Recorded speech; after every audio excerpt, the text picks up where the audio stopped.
place to have Stone Mountain. Hell, I had no idea. Mm-hmm. Yeah, start off in Stone Mountain. Then they got bought out by a Swedish company, and now they're owned by Pandemic, which I think is Finnish, or is it vice versa? No, yeah, it could be vice versa. Pandemic are the ones that do the Crusader Kings series too. Yeah, and like the most of the people who were originally in White Wolf, they broke off and became Onyx Path, but they're stationed in, I want to say, I don't know where Onyx Path is stationed out of, but like, I mean, yeah, it's not what it once was, but as things go. Like, yeah, what is what it once was? But yeah, you guys will be facing Hardcore, which is a character we found in this for any future reference. Project and maybe Twilight. The power of friendship. So 90s, and through the power of friendship, you will defeat Hardcore. Yeah. So can't wait till we encounter. We just have to tell him that we want to be his friend, like that guy in what the fuck was that? The Rem Lazar. Yes, Rem Lazar. Oh my god! Oh my god! I already know exactly where the next campaign's going. Oh god!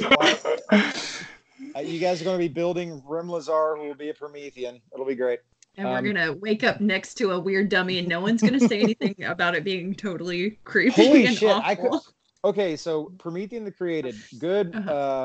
Not well played, not often played game line, but really awesome. Where you basically make Frankenstein monsters. You could totally make Rem Lazar out of like a store-bought mannequin in that game. That sounds fucking amazing. The saddest part of the entire conversation right now is, since you're recording it now, oh yeah, you're gonna hear the name Rem Lazar and be like, "What's that?" Then find it. That's what's right. Dang it, my little pig stand. They'll join the club. Fun. Yeah, Rem Lazar is just, he's magical. He lives inside of all of our hearts. And he might be a child molester. The way he child molester lives in all of us. Very nervous. A guy like that does not walk around downtown New York with 2 children in hand and get away with it. I'm sorry. And then like the Pied Piper, he's picking up all these random people along the way. And it's like, where'd this fucking rapper come from? What is it? Oh, what a fever dream that was. My little one, don't you shed a tear. I love that movie. It's great. Okay, so getting on to the actual game. Yeah, so every now and again we meet up. A little bit of housekeeping, since with Hunter 2E coming out and them having announced some of the changes that they're putting in, they're including touchstones, and I mentioned that to you guys in the Discord. However, I was slightly wrong. It does not give you a +1 bonus on your integrity rolls. By all accounts, from all the books I've looked at with all the other lines, it gives you a +2. So at first I was like, oh, but then I was like, oh, yeah. Yeah. So as long as you have a touchstone, as long as nothing happens to it, you get that +2. So we're going to go around the room. And something I was telling Sarah about the touchstones is it doesn't necessarily have to be located within Stonewall. Like, damn it. Like, I'll let her tell hers in a moment, but like hers is not in Stonewall, but it's still something that she could lose if depending on how stories go. That's pretty much the determining factor. Like, there's a possibility for story elements to take it away. That's the only real thing I'm asking. Like, it's something worth fighting for and worth defending. So we will start with Beryl. Well, okay. Tell us a little bit about your touchstone, Beryl. So I decided that it's my brother, whose his actual first name is Jasper, because our mom was a fucking weird hippie and just wanted to name us both after stones, I guess. But he goes by his middle name. Don't mind me. God, you're fine. So Christopher is her younger brother, and he lives in Atlanta, or whatever our Bizarro Georgia's equivalent of Atlanta is. Atlanta. It is still Atlanta. Okay. And basically he's the best because of her family, because her mom is sort of stuck in back in Jefferson County and not really doing anything, and Beryl is sort of just stuck spinning her wheels at the bar here, and not putting her degree to use, and not really sure what she's doing. And but her younger brother actually has made good, and he works in the medical field. I think he's like radiology tech or something like that. She's not 100% clear exactly what it is, but it's one of those. It's like that's something important. You're helping humanity, and so so her brother is worth fighting for. Not that she would be very good at it, but most situations run away. But if it came to defending her little brother, she would throw herself in front of a fucking train. So, well, all right, that's cool. Little brother. So Peter, what would yours be? I've been giving it some thought, and the obvious one is Bastet. I mean, that's like then that's an obvious choice, but then something else came to me, and it's something that's a big part of my character's bio, which is it's got to be the museum. It's got to be Skunk Ape Migration. Like, he started it with his boyfriend, husband-ish, and partner. Never took that final step, but and like it really became his life's passion to the point where even when he left, like it's kind of what he has, and he's put so much into it over the years. Like, despite its kind of hokey nature, there actually is like antiquities in there and books that are important and whatnot. So. Yeah, I think it's got to be the Skunk Ape Migration. That's the thing he wants to defend. That's the thing he wants to prosper. Built with love. Essentially, yes. Hitting hard times, but built with love. Okay. And Jeb, unfortunately, I know we put it in the Discord. Seeing as Steve Harvey is nigh untouchable in this universe, almost godlike, demigod, easily. He'll truly send you a cookie bouquet if you rescue his dog. Truly, he's within all. What about the cookie bouquet bomber? Yeah, truly, Steve Harvey is within all of our hearts. So, unfortunately, he can't be a touchstone. Okay, I guess it'll just have to be the collection. No, I'm just kidding.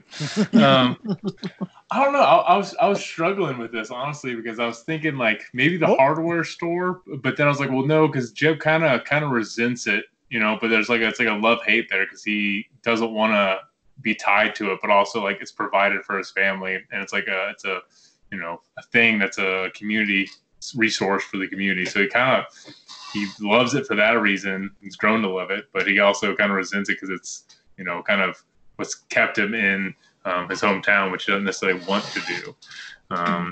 So I don't know. I'm kind of struggling thinking of something that's within my character.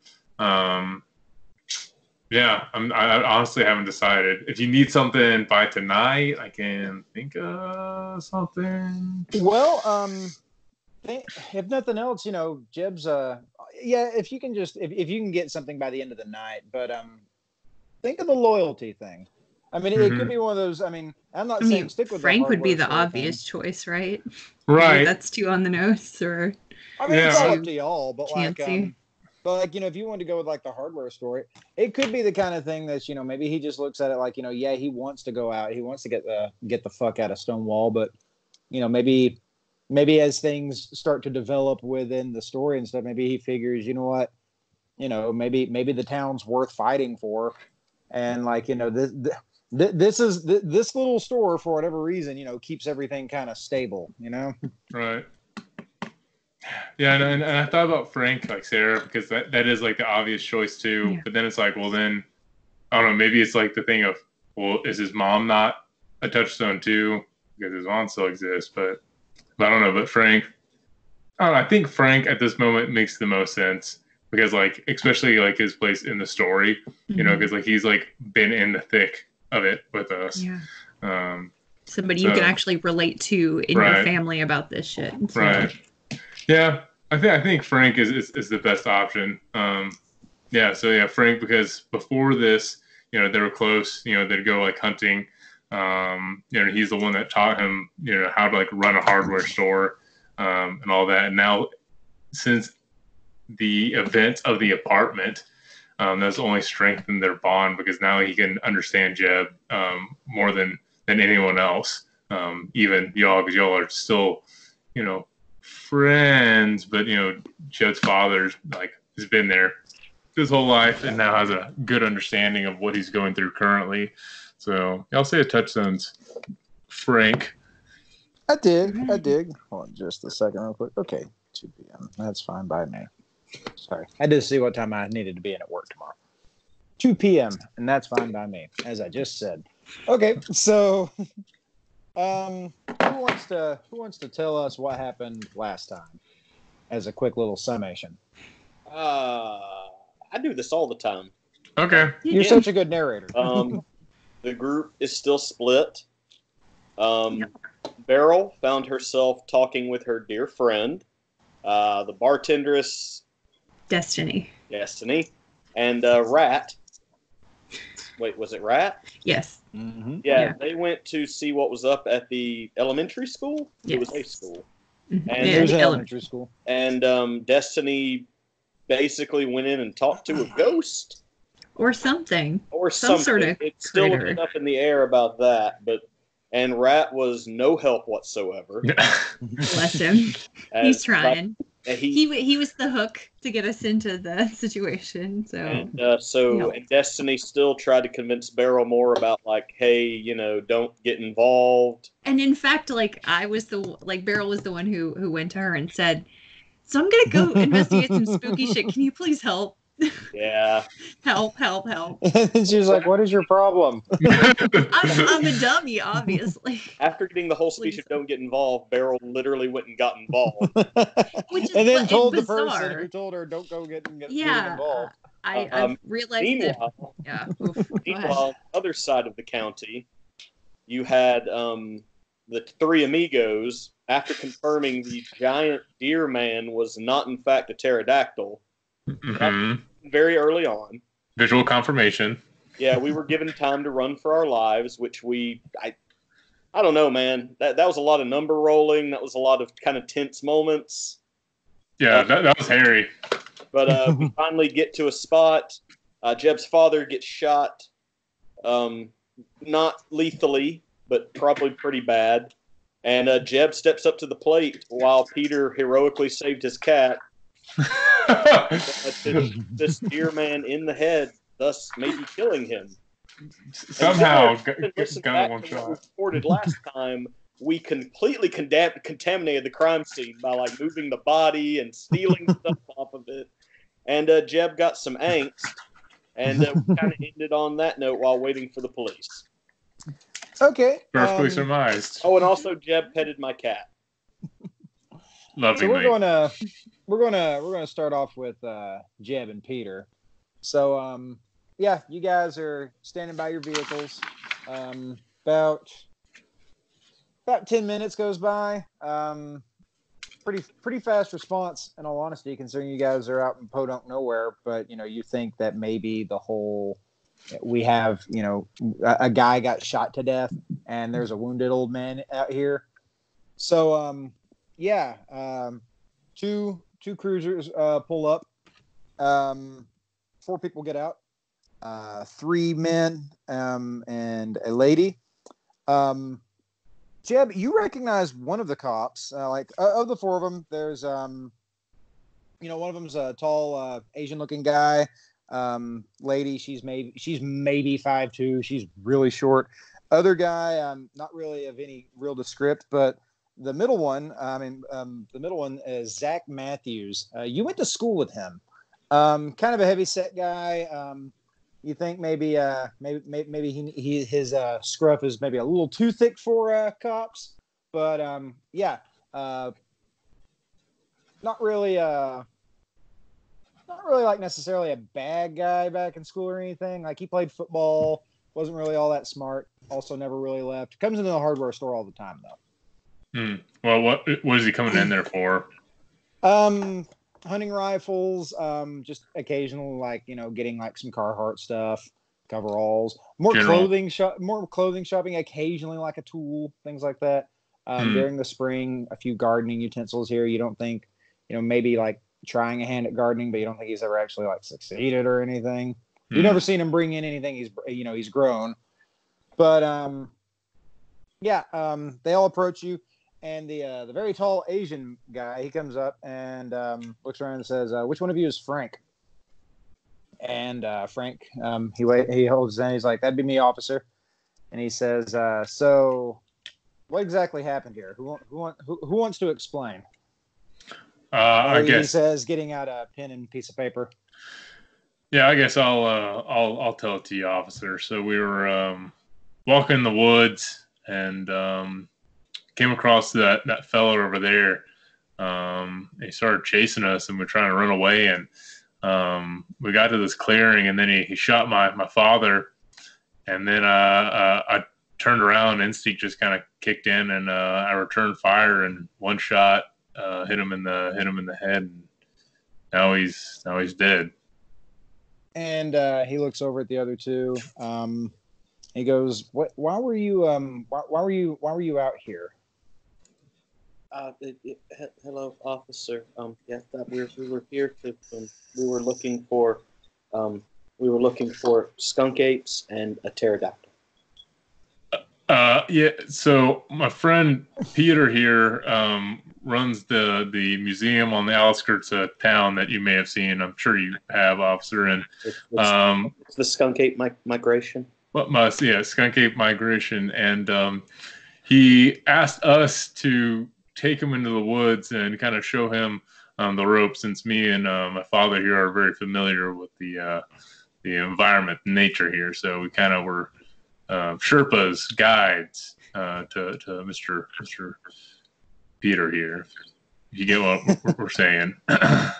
Yeah, the one asking the questions, he looks around and is like, does somebody want to tell me what a skunk ape is? It's a large hairy creature that migrated from the Florida swamps. A Bigfoot, if you will, sir, officer. It's a skunk ape. Yeah, I look at Peter and be like, "Yeah, I know, like Bigfoot." Oh, Peter has not looked up from the ground. He's having a very hard time with it. Zach spits. Little too brown for just being just human spit. Yeah. Does he have a big jaw in? Oh yeah. Right in the corner of his lower lip. And there's always a little dribble of it on the side of his like. Oh yeah. He goes, "Wait, you run that weird museum at the end of town, right?" Yes. Just takes another spit. Tall guy. He goes, "Okay, walk me through what happened. Like, I mean, did this guy? You said he just charged you. Like, what exactly was happening? Like, did he attack you? Because the older fellow there, Frank, he said on the phone that like he killed somebody." Okay, so we were walking in the woods, as I just said, and we entered a clearing deeper in the woods. And when we came to the clearing, we saw him standing over something. He really didn't look right. He was wearing what he is now, and so we hollered at him, just trying to make our presence known. And he turned around, and he had a severed hand, arm, or leg or something. And he himself was bloodied up. And then Frank pops in and he says, "I think my son is trying to say that the guy was holding a dead guy and was like cutting around his neck." Yes, yeah, and then that's when he started running after us. All right. The taller guy, he kind of looks at the three of you, kind of assessing the situation. He's like, if you guys will just give me just a minute. And he kind of calls everybody over. They step aside. You hear him kind of muttering a little bit. Frank goes, "I'm not gonna lie, guys. I don't really know what's going to happen next here." Peter kind of leans towards both of them. He's like, "You could tell them we had marked those where I set up the ropes and where I was going to do that cast. You could say we had that. Then we found other tracks, and that's how we found him. Like, we have that there." Yeah. All right. That's good. I think we're gonna have to go show them that body next. Not the man I killed, but the victim. So I think we could show them the casting, and then show them the body. If we have to. I think that's how it's gonna happen. I may be wrong. I mean, I don't know, but. All right, the officers come back towards you. You notice that as they're approaching, the tall guy talking to you, his name tag says Park, and he says, "All right, so if you guys could just very slowly walk us from here to the clearing." Yeah. I believe we can do that, officer. Yeah, man, that would be no problem. All right, as you guys are walking through the woods, during the walk, Peter very meekly is like, "Also watch out for pterodactyls."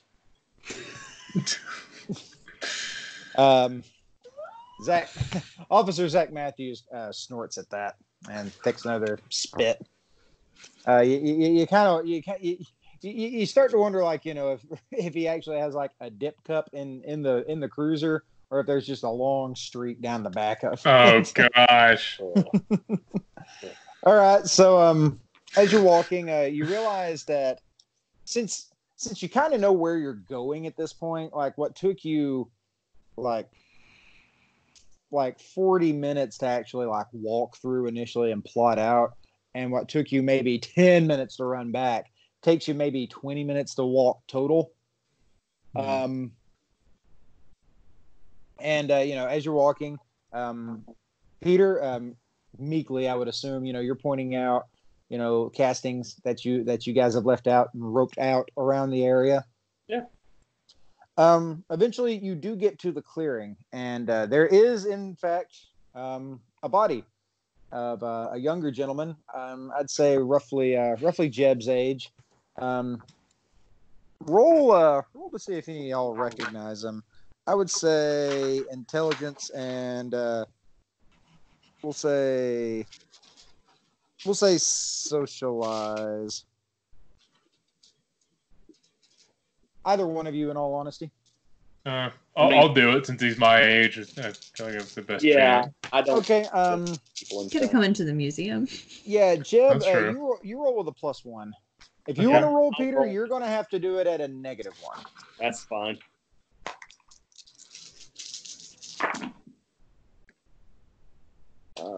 Zilch. Well, I got a 10, so hang on. Okay. I got 1 success. Okay. You don't quite know the guy's name, but you have seen him on your occasional excursions to the pickaxe, and you do recognize, like, you don't get a lot of customers, I'm going to be completely honest, but you have seen him come in before. You don't know if he took any of it kind of serious, or like if it was like genuine interest, or if he was just, bemusement.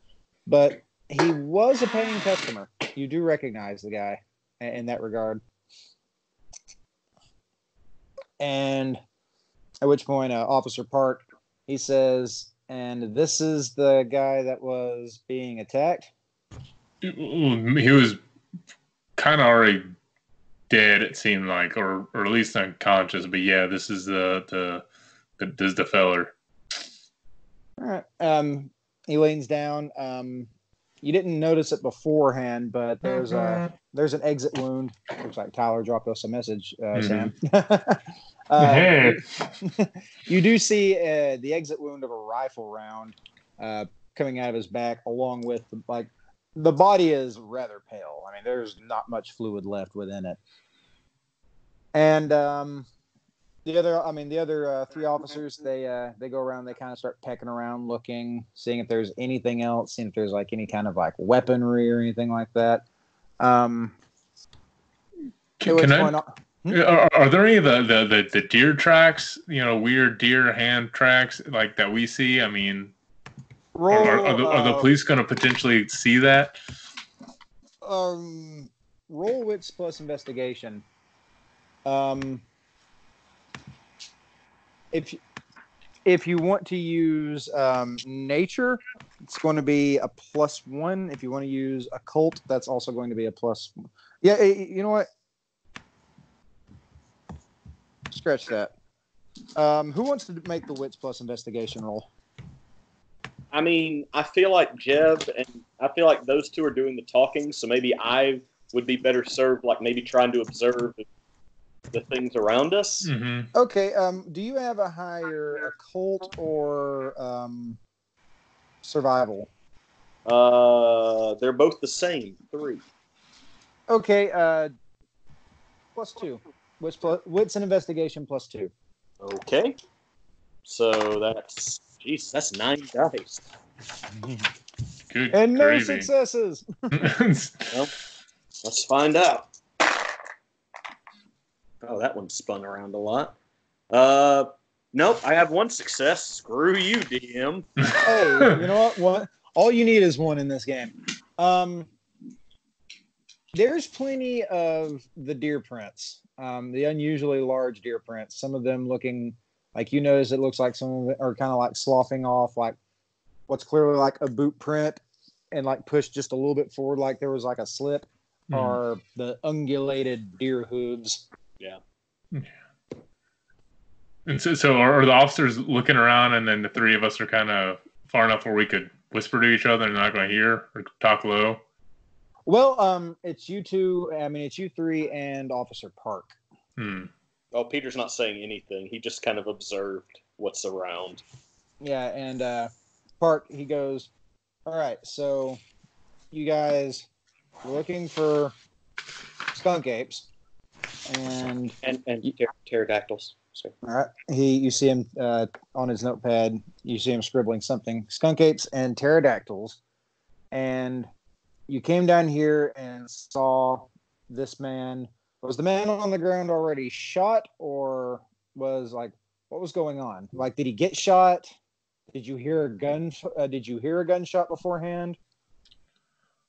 Oh, I'm trying to think now, and correct me if I'm wrong, Peter or Dad. But I feel like we did hear a gunshot, didn't we? We did hear something. We didn't see the man get shot, but Frank goes, I don't know. I mean, after we saw the gunshot, the guy fired around into the air when he told us to get running. I remember that. Yeah, I mean, it's kind of hazy, officer. I know this, I just can't quite remember. It's just happened kind of fast. We came across him, and then the man was already limp when that crazy fellow was just cutting on him. And then, as my dad said, he shot into the air, and we started running. When we encountered the gentleman, he was already chopping up the other gentleman. Yes, Peter, that's for sure. Peter, roll wits and let's say wits and investigation again. Just wits and investigation -2. Okay, that leaves me with 4. No. Oh no, I got a 10. Hang on. Hell yeah! And that's an 8. That's 2. Get it! Oh. Explosion. The pterodactyl comes to me in my mind. And you hold up your arm and it lights on your forearm. No, I'm so sorry, officers. I didn't. Now you notice while Officer Park is talking to Jeb and Frank, he's not looking at him. He's looking down at the prints that you were looking at.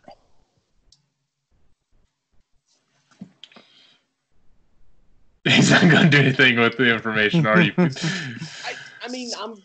Oh damn! I am not good at social situations at all. So. Oh, you're playing it. Okay.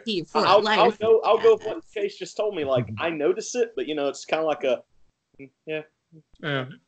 Well, I'm sure you'll tell us later, but Jeb doesn't know yet. So I'm going to ask Park. I'm like, Park, so Officer Park, is there an ambulance coming? Because my father has been shot, and so I would like to kind of get him some official medical attention. I mean, I can patch him up like I did, but I mean, he needs actual attention. So is that ambulance on the way? Can you radio one of your I don't know, dispatch or something? He goes. Well, we figured because your father was ambulatory that'd be okay, but we have someone coming along the way, but he looks over at the others and he goes, "We see anything else, guys?" And the tiny little A, she goes, "No, Tommy, we don't see anything."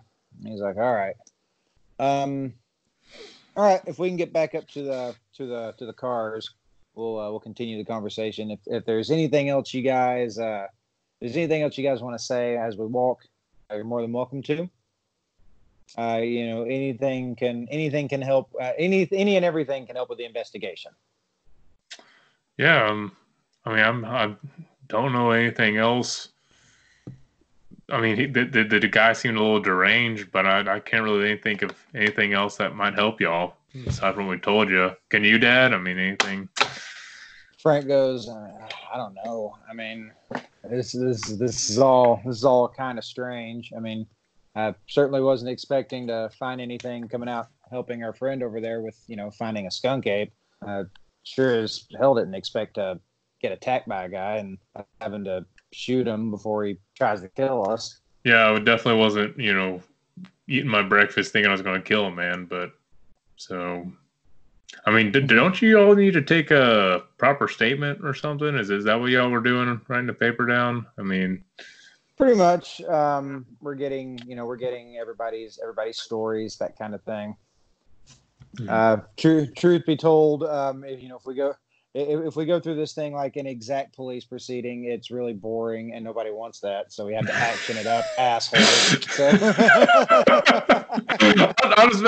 I'm just trying to vet them and see if they're real cops or not. That's what I'm. No, I got you, dude. You think these are Illuminati? Yeah. I think they're Destiny, compadres maybe. So if we're talking while walking, at some point Peter would like to say, "Sir, I have to say, I felt like that my cat was threatened, and I feel like we were defending ourselves in this situation, and that's what I would like to add." Yeah. You see him take out his notebook. You see him jotting more stuff down. He goes, "All right, protecting a loved one." He's like, "I get that." You guys eventually get back to your vehicles, and Officer Park tells you guys. He's like, "I'm going to consult with I'm going to consult with the other guys. Get on the horn, see what's going on. Just give us a minute if you guys don't mind." And he walks away. Three other officers congregate on him near one of the squad cars.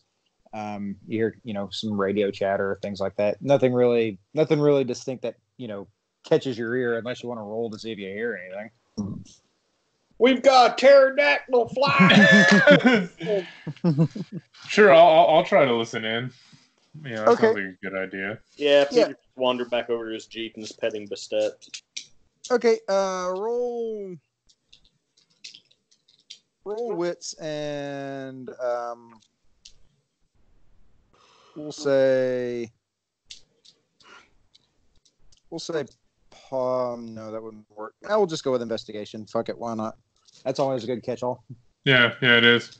Okay, that's 3 dice. Shit. That's 110. All right, roll it up. All right, just 1 success. Okay.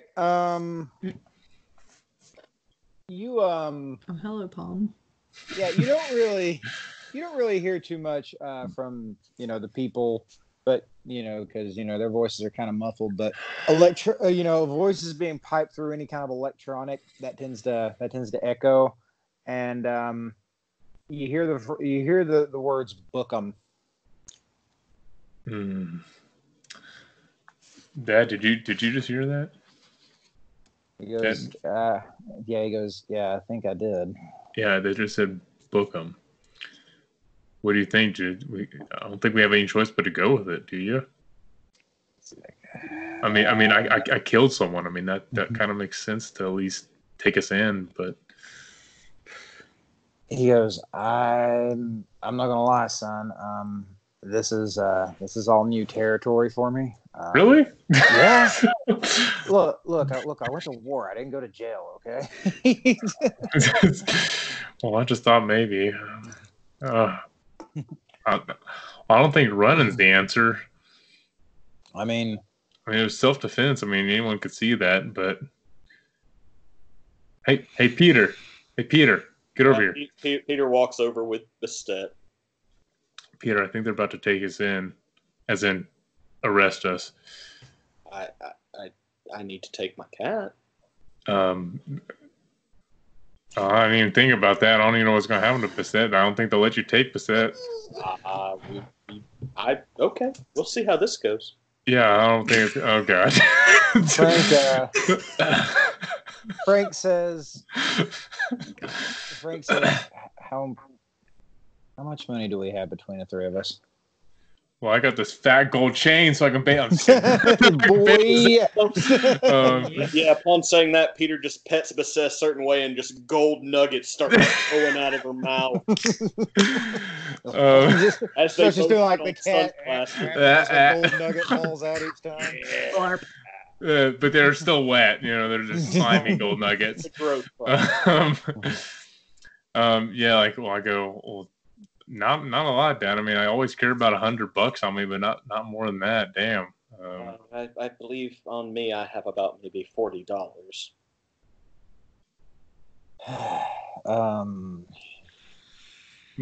We need to call Beryl now before they get back over here, Peter.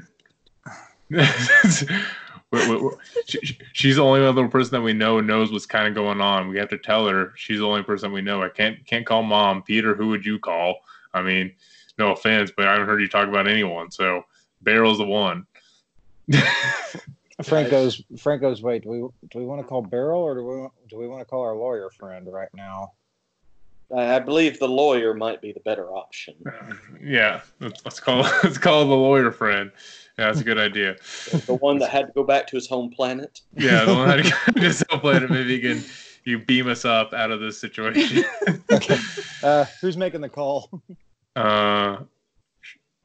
Shit, I guess I will. I think you need to. Yeah, I will. Yeah, seems right.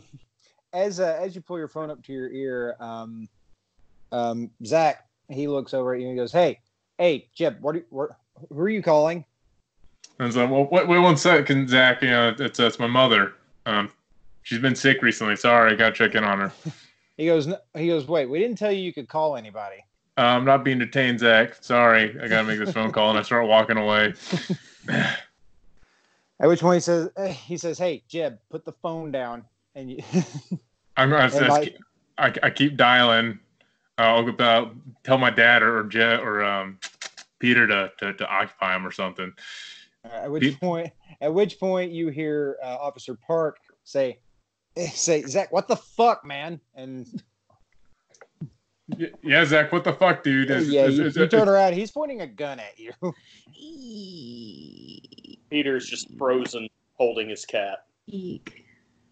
And so I still got the phone. Put the phone down, Jeb.